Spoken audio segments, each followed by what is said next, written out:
Excuse me, can I please talk to you for a minute? Sure. You know, you look kind of familiar. Yeah, you do too. I just want to know, do you know a podcast named The Podcast Is Mine? Oh, yeah, I know that podcast. I just want to let you know that it's mine. No, it's mine. Hello, and welcome to The Podcast Is Mine. I'm Bhushan Kumar. And I'm Sunny Gruel. How are you doing today, Sunny? I'm really good. It's another beautiful midweek meet in the park. Yeah, so this is our makeshift studio. The birds are singing behind us, and there's greenery everywhere. I love this part of the park. It's a royal park made for royal queens like us.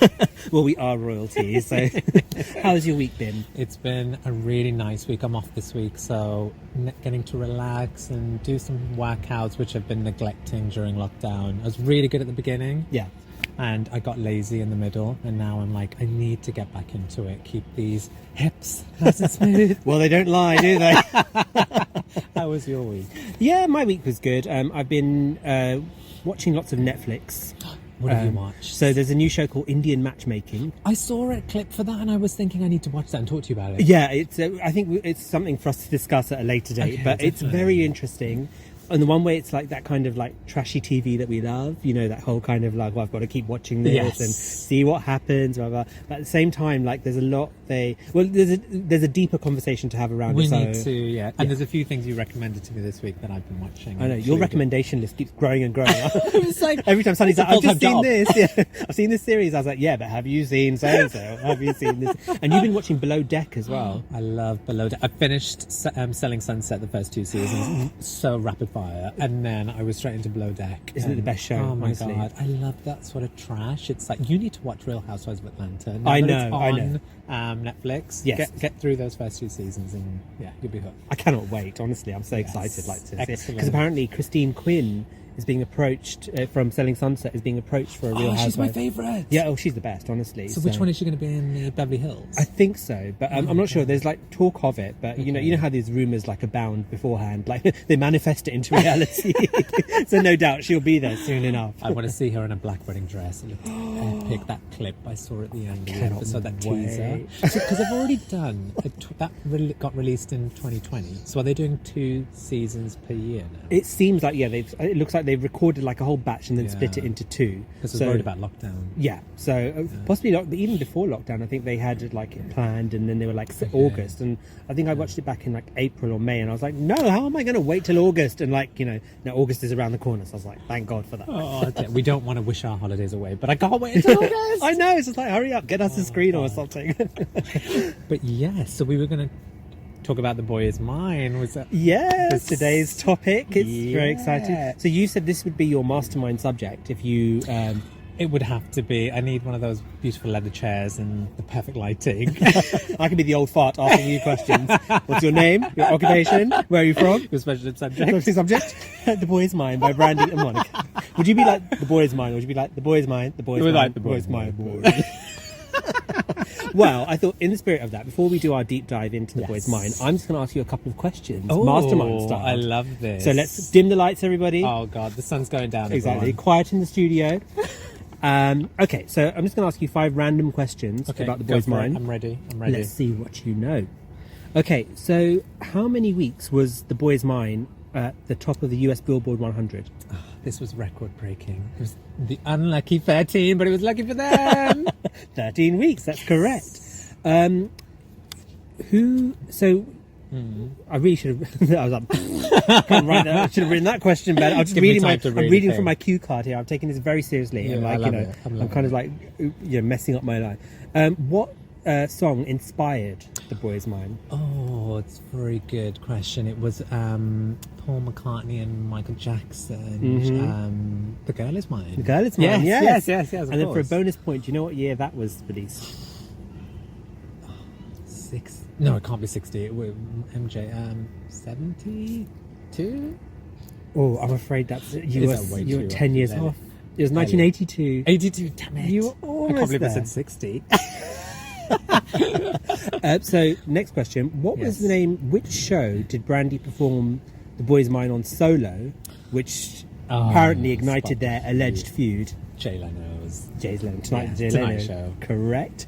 So this was actually The Boy's Mine by Brandy and Monica was the first female collaboration since 1979 to get to number one. What was that collaboration in 1979 that got to number one? 1979 collaboration. I can give you a bit of a... Yeah, give me some sort of like ballpark. So 1979. This artist, her surname is a season. Okay, yes. I've got the first lady, yeah. And Donna then Summers. the second lady... Do you say Anne Summers? Donna Summers. We can stop looking at that mic. This is like Anne Summers. That's lingerie, not a singer. Right, so you got one. And the second artist was, she's a major icon. She's absolutely beautiful. Coach, the brand, actually just did a whole range dedicated to I thought Coach made a range out of her. That's right, yes, they used her remains, yeah. Is she dead? No, she's very alive and happening. She was recently in Meet the Fockers. And there's a musical about her as well. Yes. Barbara Streisand. Yes. I love her. So you know that song, Enough is Enough? Yes. That was, so in 1979, that was the collab. And then not till 1998 was when The Boy's Mine. The next number one duet. A female collaboration. Oh my gosh. Can you believe that? They nailed it. They really did. And you nailed that as well. Well done. That was you got all those I questions. could see all the answers. Really. And I'm literally like kind of flapping my page around. You gave me some great clues. All right. Well, listen, while we're going to get the studio lights back up and get everything going, Get the sunset. we'll take a quick break and we're going to be back. Excuse me, can I please talk to you for a minute? Yeah, you know... Sure. How do I keep getting this wrong? We are going to tattoo those lyrics on your thighs. I need to. Honestly, I always get this wrong. We normally end up fighting in a club over getting it wrong. But the audience love it though. Like, this is our party piece, essentially. It's the best. It's our magic trick. So I think we want to talk about the inspiration behind our podcast, which is this amazing song, "The Boy Is Mine" by Brandy and Monica from 1998, which I can't believe it's been 22 years since this song was recorded. 22 years. 22 years is a really long time. Ooh. I feel like it was yesterday when I first heard it, and we're going to kind of do a deep dive into this song and also talk a little bit actually now about what kind of inspired this and our kind of connection to the song. Yeah, absolutely. So then tell me about the first time we talked about this song. I think when we so that iconic first meet. No, actually, no. I think it might have been when I met for the first time. So after the whole ANTM kind of like Tyra was Bond, first. Tyra first always. But I think I can't remember. I think we just hit on it by accident, and it was like kind of The Boy's Mine, and then we were like discussing it, and it's something we always brought up. And then like we tried to do the introduction, and like I always get it wrong. Like, it's still hilarious. yeah, exactly. Like I said before, like it's something that you can't really improvise, and but I'm kind of like I'm going to improvise it, and it's like no, you need to stick to the script when it comes to that. But I would also love every time we would talk about someone or see some hot guy, it'd be like, "Excuse me, can I please talk to you?" We're always like 2 sentences away from that breakdown. Literally, if you see our WhatsApp conversations, it can be marked everywhere. Like, you know, if you like put a search and find, it'd be like, "Excuse me, can I please talk to you?" Please don't talk to you. You can literally punctuate all the conversation. It's so funny. And then you know it gets really deep when it's like, "You need to give it." That's normally like the exit moment. Or like when, like, you know, when if we ever like don't agree on something, it's like you need to throw in the towel. Yeah. It's like, I you're love done. that bridge. What a metaphor as well. Isn't that such a fabulous metaphor? They killed it with that song. So shall we? I think we should deep dive into the song. I think so. Yeah, definitely. Okay, so we're going to start with a question about when you first heard the song "The Boy Is Mine." Bhushan, tell me about that experience. I want to know where you were, what you were doing, what you felt. So I was in, so you can calculate my age from this probably. I was in sixth form at the time. So that's, I was around how old was I in 1998? I was 17. Okay. And I was coming up to 17, I think. And then I heard, in school we had our common room. And there used to be the tape player, cassette player. That's right. So children, this is how we used to listen to music. We didn't have Spotify, none of this streaming. Analog, exactly. You had to carry around a cassette. And if you wanted to listen to music, portable music, you had to have like a Walkman. And you had to have batteries, which you put into it. Retro. Oh my god! And then your headphones would break, and it was crazy. So there was somebody who brought a tape in, and it had this song on it, and I was like, "Oh my god, this song is amazing!" And because I remember in that time it was all about tapes, and like CDs had just come. See, I told you I'm old. CDs had just come in, and like they were the future. And I remember like I used to go and buy music every like Saturday, so I had a Saturday job, so I'd go to HMV. So my Saturday job was in Oxford Circus. Felt like the centre of the world back then. Exactly. Oh, did I mention W1? Like, W1 hoes, everyone. Hashtag W1 ho. And so I used to work really near the there used to be a big HMV. Oh. And I just remember going to, after work, popping to HMV that week, and I'd buy whatever pop track was on. So it'd be like a Spice Girls, or it'd be like a Britney or a Destiny Child. So amazing time. Yeah. And so I heard the song first in the common room, and I was like, right, I've got to have it. And then I went and bought the tape because I was cheap. They were more expensive. Do you know what, in the first week of buying it, do you remember like the CD used to be $1.99 and the tape was 99 pence? So you'd always be like, oh, I got £1. So buy a penny sweet with a exactly. I'd be like, I'm not going to have a chocolate this week. I'm going to buy a single instead for 99p. And also, if you're thinking, where does a chocolate cost 99p? Or Central London is that's cheap for Central London, especially back then. Exactly. How about you? Where did you first hear the song? So just to kind of rewind a little bit. So the reason I heard it, I think, is because I got shamed by some girl at school for not knowing.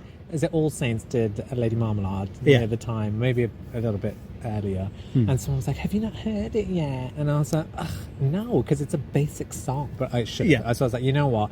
I need to swap up on my music. You need to give it up. That's what you need to do. It's not hard to see. So I was like, that's it now. I'm going to start watching MTV because I love music, but I'm not really into it. Yeah. So I just literally threw on MTV. The little clip I got was when they were doing a chart rundown. Oh, yeah. And it was just like probably even 10 seconds. And I was like, oh, is that Moesha? And I was like, oh my God, that's Brandy from Moesha. Yeah. And I was like, oh my God, I love this. And I only had probably 10 seconds of it, and I was hooked from that tiny little bit. And then I just waited and waited. I thought it's going to be played again. I'm sure it'll be played again. And I kept waiting. I think it took a few days, and I recorded it. It was back in the day of VHS. See, kids, we couldn't just type it in and watch it. We had to wait for that exactly. shit. You had to be so grateful. And I remember recording that video, and it had that stupid intro. I think Trevor Nelson was talking all over it. It was pre-MTV base as well. It was Sky back in the day when you changed channel. It took a few seconds. Years. It was like that moment in The Ring when it's all black and like fuzzy and white noise, and then eventually cleared up. And I was like, I've got it. And I rinsed it after that. That was the moment. And that's when I was walking into school saying, have you heard The Boy's Mind by Brandy and Monica? You were like, excuse me, can I please? You went up to that girl and you were like, excuse me, can I please talk to you a minute? She was like, yeah, do you know, you look kind of familiar. It's my friend's sister. She had good intentions. Where is she now? But because I also remember, like, you were lucky you had MTV because they used to play the full video. Yes. But if you were like me and like your dad wouldn't let you get Sky, so we had to like slum it with Top of the Pops, and I say slum it, but still slum it with Top of the Pops and Chart Show. You had a TV license. TV license, yeah, exactly. We were bossing, let me tell you. But they never played the full video, so they would always start it from the middle. So you'd either miss the bridge, or you'd be in the song and you'd get into character and like come up to the best bit. It's like da, da, da, da, da, da, da. They're kind of back and forth. I love that. And then they'll be like, all right, coming up next bit. You're like, no, the song isn't finished. How dare you not? I didn't realise that for so long until I saw the complete video. I can't remember how. I think I went to someone's house who had MTV, and then I didn't realise at the end that they both turned up at his house. Open, and they're all together. I mean, that is the crucial part of the video as well. I can't believe that would Top of the Pops. I mean, rest in peace. But it was a great moment. But they didn't really know how to honor songs. That was a long song. That was education, and that was like they compromised on our education because that song is just like so like kind of educated and stuff. And I mean, like those albums as well. Like, I mean, let's talk about those two albums, shall we? So, like, Pop Quiz. What was Brandy's album called? Never Say Never. And what was Monica's album called? The Boy's Mind. Yes. And that was a shady moment by Monica naming her album The Boy's Mind. Do you think it was shady, or do you think it was commercially savvy? Because if you think about it, like, to be honest, I'll be total disclosure. Can't speak properly. Total disclosure. I didn't hear of Monica until The Boy's Mind. Same situation as me as well. I knew of Brandy only because of Moesha. I mean, it's back in the day of again, shout outs to Nickelodeon. Yeah. It was like Moesha, Keenan and Kel. Or Channel 4 if you didn't have Sky. for the year later, second window repeat. Yeah. But yeah, Sister Sister, all those shows back in the day. So that's why I knew of Brandy. I hadn't heard Monica until that song, and I loved her, but I didn't know who she was. Yeah, no, nor did I. And then, so I think it might have been, it's almost like quite savvy as well to have The Boy's Mind as the title, only because, like, I think for an international, because I think she was established in America, wasn't she? She was. And Brandy was as well. Yeah, no, I think, and in terms of the background of the song, so Brandy had written it. Yes, with Dark Child. Yeah, with Dark Child. Dark Child. One of my favourite producers. I know. He's done Telephone by Lady Gaga and so many. I wish she was producing this, because then we'd have to be like at the beginning of every podcast, Dark Child. No. But he is one of my favourite producers, and he has always he's always been Brandy's producer. Yeah. And I think they wrote it together with LaShawn Daniels, who's actually deceased now. Oh no. I know, and I only knew of him because I love More Trashy TV. You know, the Braxton Family Values. They've got a TV show. Yes. And then there was a spin-off with Tamar. And her really good friend was April, who was married to LaShawn Daniels, who's a producer. So they're obviously all in the music industry. And he died a couple of years ago, which is really sad. But really sad. I think he was like the main driving force in terms of writing the lyrics. But it was a song that Brandy had written with her producers and her group. And then they realised that actually this song is so much more powerful as a duet. Yeah. And because I think Brandy actually picked Monica as the person to duet with. Yeah. Because didn't she say that there was this alleged feud that they had? Exactly. And then she was like, well, if we do a song together, maybe that will put rumours to rest. Yeah, and that's a brilliant idea, isn't it, in terms of trying to dispel something by kind of adding a bit of fuel to it, just kind of poking fun. That's how I took it. It didn't feel really deep-seated. I mean, because we didn't know Monica. I mean, from my perspective, I didn't know there was a rivalry because no one knew Monica. I don't know her. We don't know her, sorry. She doesn't even go here.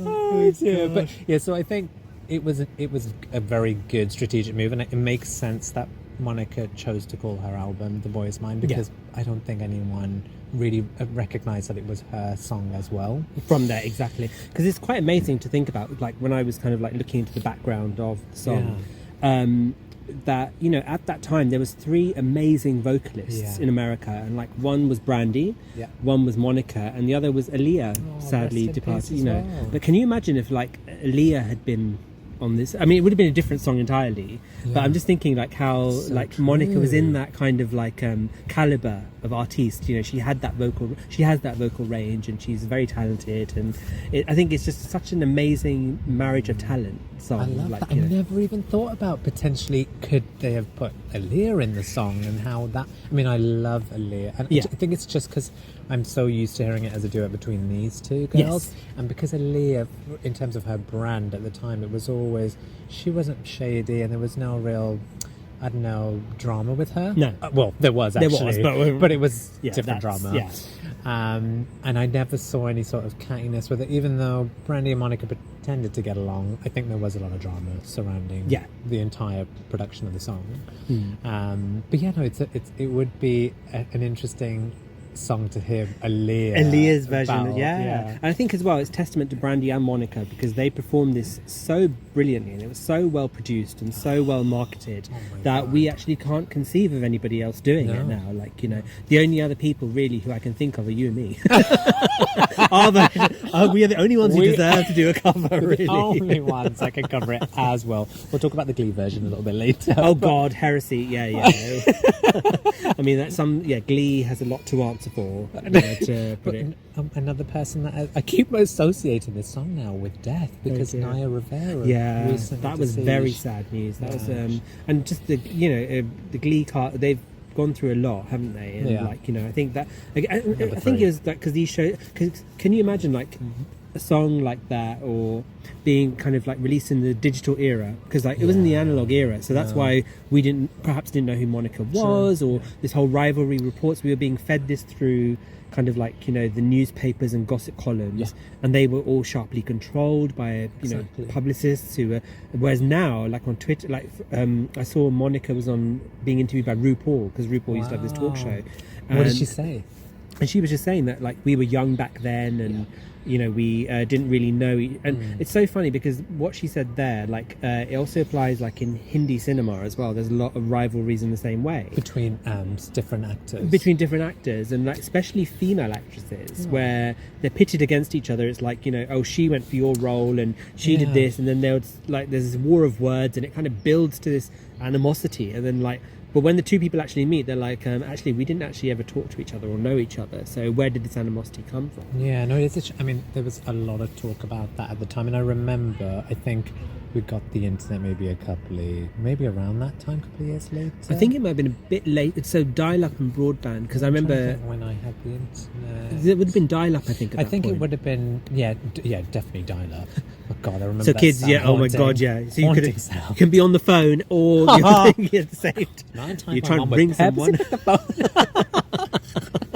And you wanted to download something, and that oh my God, yeah. Let's not even go. So slow, but I remember searching everywhere for pictures of Brandy. I was so hooked on Brandy after that song. And I remember like printing all the posters off. I had it on my tech folder, those plastic sleeves with cardboard. I had 2 pictures of Brandy. So eventually it migrated to pink when she came into my life. But I was so hooked, and I remember searching all about the drama between Brandy and Monica at the time. And there was loads of it was blogs back then. There wasn't many websites. And also, sorry to interrupt. I was going to say Smash Hits as well. Smash Hits was my Bible. Like, I used to make sure that after school, I would always run to the newsagent, like, because I used to tell the newsagent, like, oh, can you keep Smash Hits for me? And he was always like, oh, why don't you read the football magazine? And I'd be like, excuse you? Yeah, he's an uncle, like, exactly. Excuse me, can I please throw in the towel? You need to give it up, uncle, honestly, because like even or I'd say to my mum, I'd be like, Mum, can you get me Smash Hits? And she'd be like, she'd forget. So then I was like, right, I've got to take matters into my own hand. So like on my commute home, I'd always make sure that this uncle. Luckily, there was I changed school at that point, I went to a different school where I had to kind of travel a bit. So there was an uncle who I befriended along the way who had a big newsagent. So I was like, Uncle, can you keep Smash Hits for me? And bless this uncle. I don't know where he is now, but God bless you wherever you are, Uncle. You were my Rodney Jerkins. You were my dark child. You looked after me. You made sure I got Smash Hits every week, and you knew that I didn't like creases or bends or ripped packaging or anything. We like creases and bends now. now it's a totally different story. But back then, like, I was like, oh, I love, and he used to give me a pristine copy. He understood that I was a collector, and God bless you, Uncle. So but I was thinking, like, that. Smash Hits and stuff, and like, and it wasn't really, the only thing we'd hear is like Brandy and Monica feuding again, or Brandy said this or Monica said that, and you'd be like, oh my God. And the actual history, I mean, it leads us nicely on to our next point, because like, who does the boy actually belong to?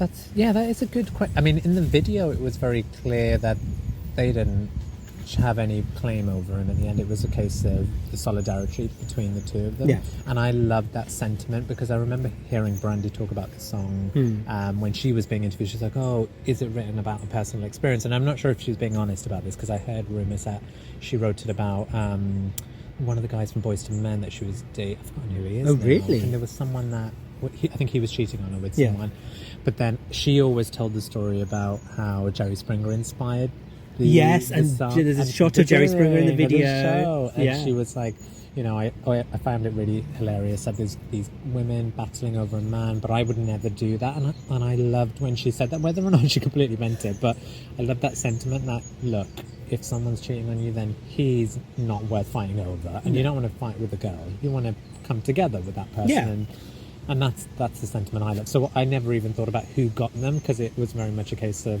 they didn't want him. No, exactly. Or how did you interpret it? Well, I think in a similar way, like, I remember watching the video, and then like people would be like, oh, Brandy won that song, and they'd be like, well, there were, and I would think to myself, hang on, there wasn't really a winner there.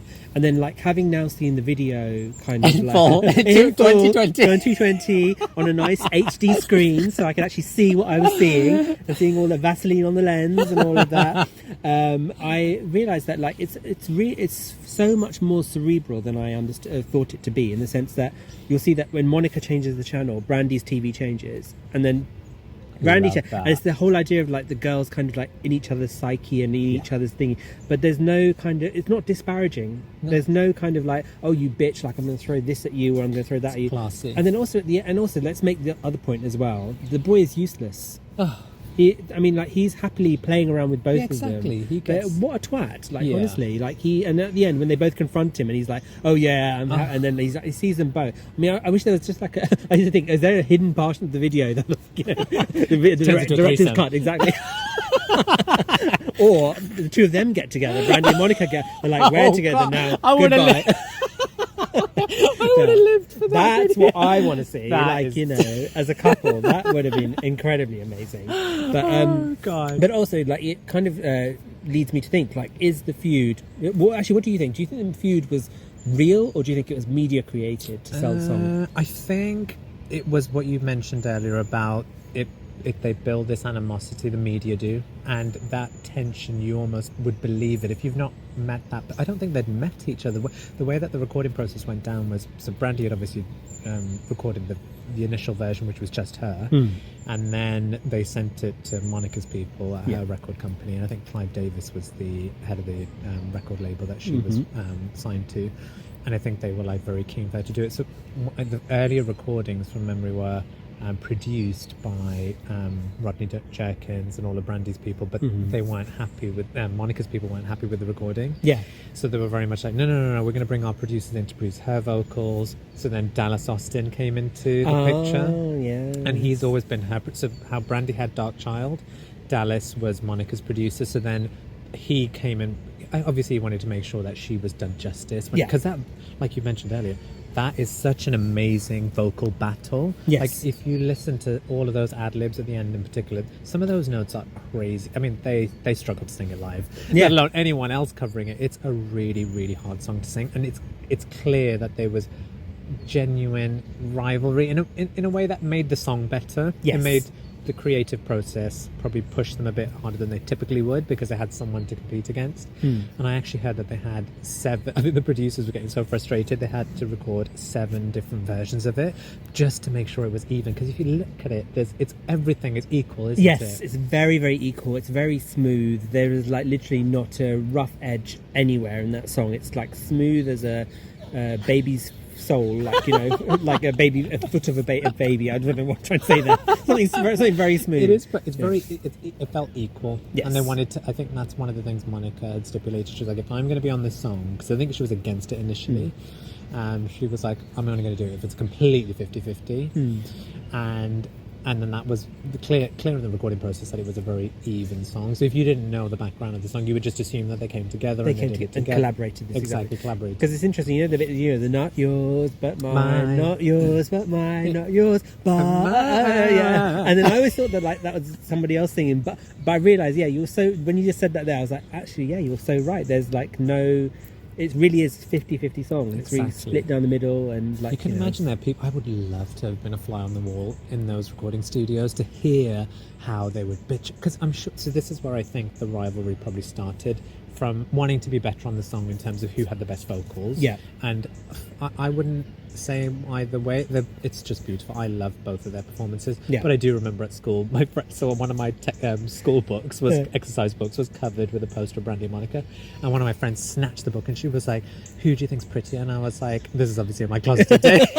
In your straight days, I was like, I loved Brandy. I was a little bit more loyal to her, probably Yeah. because of Moesha and everything else, and I knew who she was. brand loyalty. Yeah. And she was like, "No, she's not. Monica's prettier." And you've seen the cover of the single, haven't you? Yeah. I think Brandy looks better. But anyway, and then she took it around to all the boys. She was like, "Who do you think's prettier? Who do you think?" And then all the boys were picking Monica, and I was like, "Whatever, bitch." I was like, "Give me my textbook back. Stop putting your fingerprints off my amazing You're like, poster." throw in the towel, honestly. We've had it with you. Like, you need to, give it up, honestly. Oh, dear. But, so let's talk about the VMAs 1998. Now, I'll be honest, I only saw that as part of my research, but like as part of my research for the podcast. Yes. And I mean, I think I'm going to watch that once a week now. Like I watch J-Lo and Shakira's Super Bowl halftime show once a week because I love it so much. And I think I'm going to add a whole podcast on that. I'm going to add the VMAs to the 1998 You need a playlist. it literally looks like a party where two cousins. It basically looks like an Indian wedding where two cousins don't like each other. They stand on either sides of the room, and then they're just kind of like wearing the most awful dresses. Well, actually, the dress is really cool. It was so of the time. Of the time, it was a prom dress, a proper prommy dress, like like taffeta and like scarf. And then you've got all these people fannying around in the middle, like doing this ridiculous dance, like trying to create Marie Antoinette or some sort of like kind of medieval banquet. Exactly. And then when the girls come down the stairs slowly, and then like they wouldn't even stand next to each other. There's like two more. They each get a boy to stand in between. I loved it. And I was just like, what on earth is this? And I think that's the only live performance of the song that they did. Oh, that's a good point. I don't think, other than maybe on recent tours that they've done, and when I say recent, probably in the last 10 years, because I was so desperate to see a version of this live, and I hadn't seen the Leno version because we didn't get. So again, we need to do a podcast all about how we would consume media back in the day because it was so difficult. And I remember seeing this on the VMAs, and we missed recording it. So our neighbour down the street, and I think MTV would show it a few times in the UK. So I think it showed at like prime time. So it was so difficult because I think my neighbours down the street, their parents were watching something at the same time, and I told my friend, I was like, "You better record it because I want to watch this again." I'm gonna burn your house down. I was like, "Trust me, I need to see this and record. I need to see it again." And then eventually I got the recording, and their bloody video recorder had some issue where it played perfectly at their house, but on mine, because you could do tracking back in the day, so it was getting this horrible lines in the bottom. It would annoy me, so I still watched it 1,000 times over. I rinsed it. I even passed that because that VHS around school, everyone watched it because of me. I should have worked for their marketing. You should have got royalties. I should.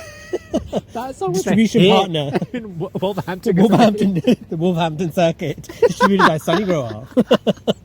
But I remember seeing, at the time, I was so obsessed with them, I just didn't even notice any of the flaws in the vocally, it's not the most amazing performance. They were young girls. Well, apparently Monica punched Brandy before that, and like when I first heard that, I was like, oh, that's media create. But when I watched the VMAs, I was like, you look like you've been slapped.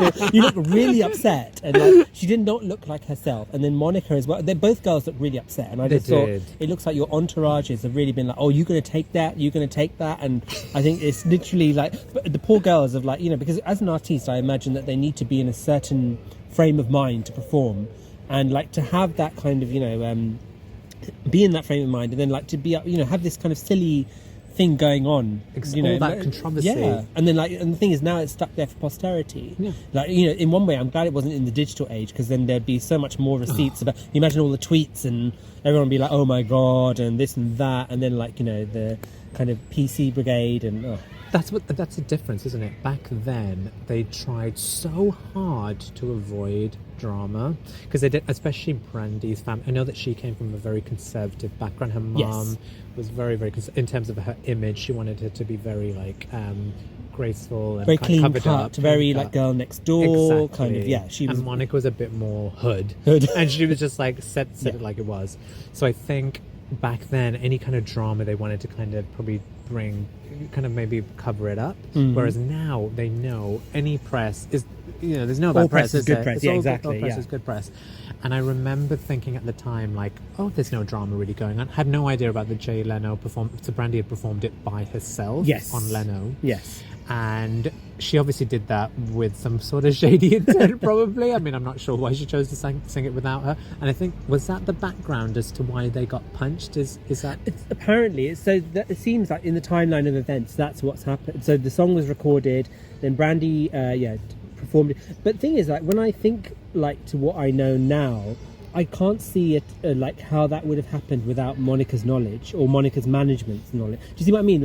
It's the way the press make it out, it's just like kind of Brandy turns up at the studio one fine day and like, right, do you know what, I'm going to perform the song and I don't care who knows about it. But Monica's management would have been notified, and I wonder, like, did they not tell her? Like, she could have been promoting something else at the time. Who knows? Like, it's like... You are so... You've seen the best in her. You definitely... No, do you know, it's just, I just think, like, with these few... Like, the thing is, as well, I was... I've always felt for Monica, because as you said, her upbringing was really tough, and she really kind of soldiered her way to get to where her talent was really what it's propelled beautiful her. voice, Beautiful yeah. voice, and like the thing is, she could have had a very different life, and I think that the fact that she kind of is where she is now is like commendable. And same with Brandy, and like so many artists are like that. Yeah. Like when we learn about their histories and stuff, and we see like what they've had to endure, and like can you imagine, like, you know, as black females, they like, obviously we can't talk to that experience, No. but we can say that, like, you know, they had to go through so much more than their probably like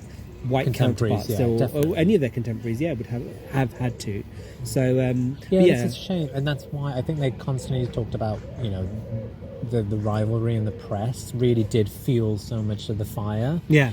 And why do they do that with women? It doesn't typically happen with men, does it? You don't notice that. It's well, precisely, like, you know, but I mean, I guess, like, you know, I'm just trying to think of like male rivalry or like guys who don't like. I mean, obviously it's not as common, is it? No, it's not. And like even like Biggie and Tupac, the way people don't talk about that in the way they respect their music. That's it's definitely the music topic, first, isn't it? Like whereas Biggie had the that's better not beats, topic. or so and so. Yeah. Whereas people would be like, Brandy's prettier, or Yeah. Monica's prettier, and it's like, why are you reducing the women down to just what their looks are when Yeah. these are like, you know, Brandy's one of the greatest vocalists of all completely time. agree. Like, you know, so and Monica, yeah, like we were saying before, that holy trio, Brandy, Monica, Aaliyah, they were like the best vocalists. Wow. You know, They were. amazing. So, but then when we talk about them, we always talk about this feud, and I think it's like it's interesting how our unconscious biases have kind of seeped into it all. And it's exciting. To be fair, I'm guilty of it. I definitely played into it in terms of that rivalry, and it's fun. And I think when you're younger, you kind of pick an allegiance, don't you? Absolutely. You have something that you're very, you know, for. You know, if anything, I think we've been kind of like brought up to kind of have these kind of bias. You know, when I think back to it now, when I think about like reading smash hits, or I was reading, you know, watching these snippet gossip shows or whatever, they kind of created that narrative for us, didn't they? Where it's like that's the only way we used to think about it. It's like, who's better, who's prettier, who's this, who's that, and then who's But now we can see it where we're like, you know, all right, well, look, put them in a potato sack, no makeup. Who sings a song better? Exactly. So, you know, No, I love that sentiment, and I think it's how they've kind of carried it forward, that legacy of, look, we're two women that are big. I mean, I know there's been a lot of back and forth between them. Yeah. But again, I think it's been fueled by the media and probably a few insecurities. They're human at the end of the day. Yeah, they may end up making mistakes and saying things about one another. But guess what? That's the industry. And actually, we don't even know if this is all strategic. They could just be playing up to the press to keep that momentum going. And if they are, then more fair play to them. Exactly. Yeah. We're talking about them 22 years later, you know.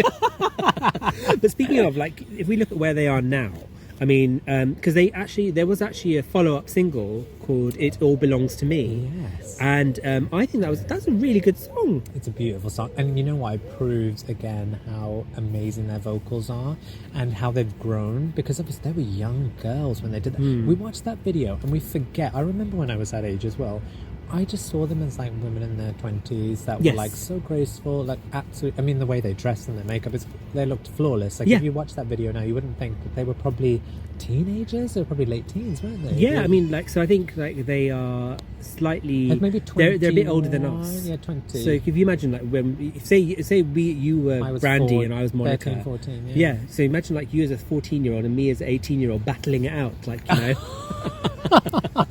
The smash hits is mine. But it's the VHS.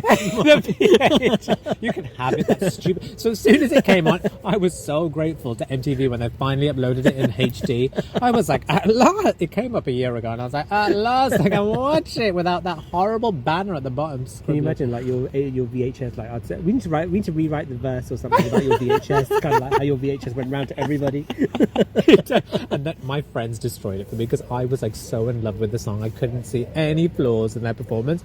And one of my friends was just like, it was a great performance, but neither of them could sing live. And I was like, oh God. I was like, you're right. They can't. But they were young girls. They were young girls then. I mean, like, I'm humble brag alert. Get ready, everybody. Gird your loins. I was lucky enough to see Brandy in Chicago, the musical, on Broadway in 2015. Amazing. So that was in Broadway, New York. Yes, that's right. I live in London, but I went to New York. Yeah. And like, here, another humble brag coming up. I've seen Chicago over 15 times. I was really I know. So I've seen it like 10 times in Broadway, and I've seen a local production here, which was dreadful. And then I've seen a couple of when it was on here in the UK. I saw it here as well. I can't remember who was in it. Someone that had dated Michael Jackson. I forgot her name. Lisa Marie Presley. Was there someone else less famous than that dated her? So many people have done like the roles and stuff, and like they played in it. Yeah. And so, I remember because I was trying to get to like another musical, and I saw that the other musical had sold out, so I was just like, right, I'm going to go see Chicago. It was always my default, my backup plan, because you can always get a ticket for Chicago. And they were like, oh yeah, and I didn't know who it was. And then like when it started, because she was playing Roxy, and oh my god, when I saw it was Brandy, I freaked out. I was just like, oh my god, it's Brandy! And like there was like people sitting next to me, they were from Argentina, and they were kind of like looked at me, and I was like, it's Brandy. It's like, yeah, Brandy. Like they knew who Brandy was, and I was like, this is just. And the thing is, she was amazing vocally as well. Well, this is it. I've never ever seen anyone do it as well as her. Like in terms of like, you know, there'll be moments where like I've seen it. Some of the singers who do that role, because it's such a vocal role. Yeah. They would like struggle to hit that note. Our girl was like kind of like, she not only went there, she went and checked out property prices, checked out schools in the area, and then she goes even higher. And I was like, oh my god! And the amount of control she exerted, and the acting and the depth I've never seen. And then also the Velma has been doing it for dog's years. Like every time I go to Broadway, it's the same fucking Velma, and like she's like, I mean, credit to her. This woman is incredible. Okay, I need like to see every that. time I've seen it, she's given the same performance, and I was like, you've been doing this for a decade, and like she's been doing it for like forever. I can't remember her name. She's not famous. Yeah. Well, she's famous for doing that. Yeah. And even she, in Brandy's kind of like she couldn't compete. Like Brandy just completely took, and I just thought that is so smart. And I just thought also speaks to Monica and Brandy's abilities as actresses as well. They're not just singers. No. They were so much. They're more than that. And like I think, you know, like Brandy wrote as well. Yeah, exactly. And like, she's Monica. she's definitely a multi-threat in terms of her talents. Like, you know, just acting. So obviously Mauritius, is where I kind of really picked up watching her, and she did like a lot of Hollywood movies. She did like horror movies, like you know what you did last summer, the sequel. Of course, and that movie with Whitney Houston, Cinderella. Yeah. Oh my god. I mean, like it's just incredible, like to think like how much they've, you know, the careers they've had, and like, you know, continue to have as well. Like, you know, it's quite interesting. So let's. So do you think? So are you Team Brandy or are you Team Monica? I think ultimately my loyalty is with. I love them both because I don't want to pick, but Brandy has been my girl for a long. My first ever email address was sunnylovesbrandy@hotmail.com. And so many people used to ask me, they're like, the drink? I was like, no, the singer. Basically. I mean, you know, so it just reminded me of something else. I remember when her second single came out and it was Top of the World, which I love, with Mace. Oh, Mace. Oh my god. Harlem on the Res. Come on. What was it, Cribs? I need to learn the rap again, but going shopping in Benetton. Do you remember? Benetton. Oh wow. It's a different Look it up on Depop Kids. It's a brand. You will love it. It's really expensive. Yeah. But I remember that we were in the shop and we were trying to, I think we were just looking for singles to buy. And one of the girls that I was with, she was not my friend, she was a friend of a friend. And she picked up Top of the World. And I was like, oh, what are you going to buy? And I obviously knew what it was. And I was wanting her to buy it because it frustrated me. I just want a quick acknowledgement that it frustrated me that Boy's Mind did not go to number one because in the UK it did not go to number one because of those stupid bitches Bewitched. No, what? Yes, Sailor V. And you know what? No, I was fucking so hardcore for Brandy and Monica that I actually never heard Sailor V until probably 10 years later. That was almost trigger you like exactly. I was like, I'm not listening to it, so I had refused to hear it. And then I was in a club once and I was like, I've got to listen to this song now. And it was obviously shit. And I thought, I can't believe this overshadowed them becoming number one. That is an absolute disgrace. And the reason it didn't get to number one is because of the basic bitch that was in the store with me. I think we were friend of a friend. We were in Woolworths or H&B in the Wolfram Centre of Wolverhampton. Shout outs to the Wolfram Centre. So hood. And I remember her I was like, so what are you buying? Because I wanted to talk about it. I was excited that someone had Brandy, and she was like, oh, I'm buying Top of the World by Brandy and Monica. I was just like, in my head I was like, bitch, put that down. You do not deserve that. How dare you? I was like, this is they're not a duet. Did you misread Mace? Honestly, just because the dollar sign is an S. I was like, seriously, but I thought I need Brandy to get to number one. So please just buy, even these basic bitches need to buy this song. Royalties are due to Sunny Girl doing the promotion in the UK. But I can't believe oh my god, C'est la Vie. Yes, C'est la Vie stopped it to getting number one. I can't believe that, like, you know, Double Denim beat Brandy and Monica. That is. I've never seen the video. I just remember lots of colours and them jumping up and down. I was like, I don't want to see it. Do you know? I think you had to be on drugs to enjoy that video. You had to be on drugs, or a teenager who was just, desperate for the next Late Spice Girls 90s. hit. Exactly. Because let's face it, Bewitched were no Spice Girls. Absolutely not. And I think at that time Did they have another song? They did actually. Sorry. But at the same, but now that I know that, I'm gonna. They're like brown listed. I'm not gonna like kind of keep them there anymore. So okay. Well, we're gonna. Well, I think that. So actually, no, I haven't mentioned who I'm.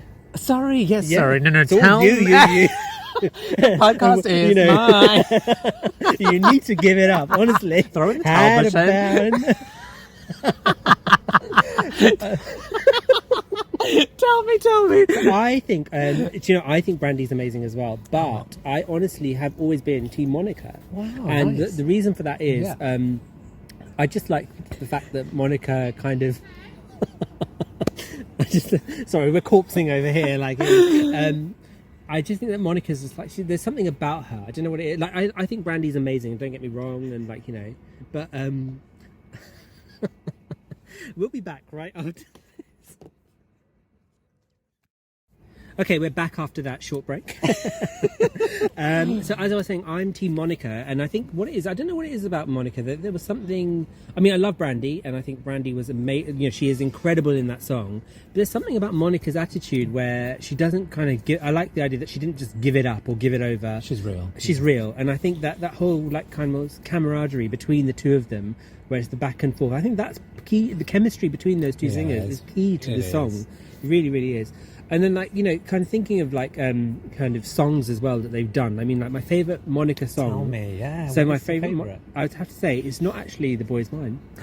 The Boy's Mine. It's "The Boy Is Not Mine." It's "The First Night." Do you remember? I want to get it on, but not the first night. That was such a jam. That video as well. Well, I think that was the follow-up single to "The Boy's Mine." I think a lot of people were kind of like waiting for where's the vote, But having listened to it, after The Boy's Mine was released, and a lot, 5 years later, 10 years later, I'm like, that is such a good song. So good. I mean, and I think that's my favourite Monica song. But then with Brandy, I've got three favourites. Tell me. So obviously The Boy's Mine. But actually, that's both of theirs, so that doesn't really count. Let's take that off the table. Yeah. Exactly. Almost doesn't count. Oh my gosh, that makes me want to cry, that song. Gorgeous song. That is like any mood that you're in, or if you're just it's just one of the most beautiful songs I've ever heard. And then Aphrodisiac. And that was special because I went to a dance class in central London. I went to a dance class, and that was one of the first songs. So the first ever song I danced to in that dance class was Jagged Edge Dance Floor, which is such a jam anyway. But the first time I actually got the goddamn routine, I was 24, exactly, it was Aphrodisiac. Because I remember most of the songs, the teacher had excellent music taste and gave me a proper music education. He'd play Jagged Edge, 112, all these amazing songs. Next, we did Too Close, the original version before. Blue. Oh, who? Yeah, exactly. Took it over. But then I remember when Aphrodisiac came, and the choreography was really hard, but because I knew the song, that was the first time I nailed it, and I was like, wow. And then I was like, oh my god, so if I know the song, then I will get the choreography. I was like, duh. Ding. And yeah, I nailed the choreography, and I was just like, ever since then, every time I hear Aphrodisiac. But I mean, she's got so many other great songs, like Full Moon. Full Moon. And then there was a what was it? Never Say Never is a great song on the album, Never Say Never Out, which is one of the best albums ever, I have to say. It really, I mean, it was so commercially successful as well. I think it sold 17 million. Wow. It was a really high number. I might completely make that up. I remember it being record breaking, and I don't think those sorts of sales numbers are hit these days. People consume music differently now. It's all about streaming, but back then that was a high number, especially for a black female. I'm sure it was harder for them to end up getting. That was a terrible thing to say. No. I think that's honestly a big challenge, isn't it? Yeah, because we take it for granted now that a Whitney Houston or Mariah Carey or anyone kind of has dominated the mainstream. But yeah, I think you're absolutely right. Yeah. In that time for like, you know, the teen bigger market, challenge. yeah. So I think it's a bigger success for that reason. And I love that album. And you just reminded me of Full Moon as well. But when he's, because I think most of my favorite songs of Brandy are from Never Say Never. Yeah. So I think about songs like Almost Doesn't Count, like you said, and which is my other You Don't Know Me Like You Used To, that video with the whole Matrix moves. Yes, I loved that. I was so desperate for her to release that, so when she did, I was like, oh my god, at last I get a video for this. But Full Moon is probably the next favourite after The Boy Is Mine, obviously. That is my all-time favourite song. It's the all-time, isn't it? It's just brilliant. Exactly. I still love that song. What about us?